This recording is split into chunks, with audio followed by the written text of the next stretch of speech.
AIMIM के leader Naseer Siddiqui और party के दीगर कारकुनों ने बीजेपी लीडर किरीट सोमैया के औरंगाबाद दौरे की मुखालिफत की। इस मौके पर एमआईएम कारकुनों ने किरीट सोमैया वापस जाओ के नारे लगाए।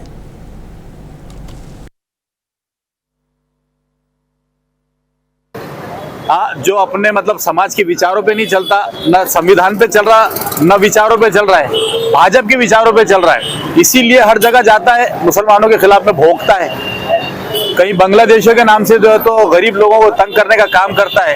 अरे जब बांग्लादेशी जब अंदर आ रहे थे तो तू कहाँ सो रहा था? तू तो वहां पार्लियामेंट में बैठा था, जब नहीं तूने आवाज उठाया। अब तेरे को बाजू में उठा के फेंक दी भाजपा ने, तो अब बताने के लिए नफरत फैला के कि मैं सबसे बड़ा नफरती चिंटू हूँ इस भाजपा के अंदर। तो आज वो औरंगाबाद शहर में जैसे आया, पता चला हमको, मुझे हाजी इसाक साहब, हमारे कारपोरेटर सुल्तान भाई, जुबेर भाई और हमारे तमाम लोगों को, तो हम लोग सिटी चौक पुलिस स्टेशन में उसका विरोध करने के लिए पहुंचे।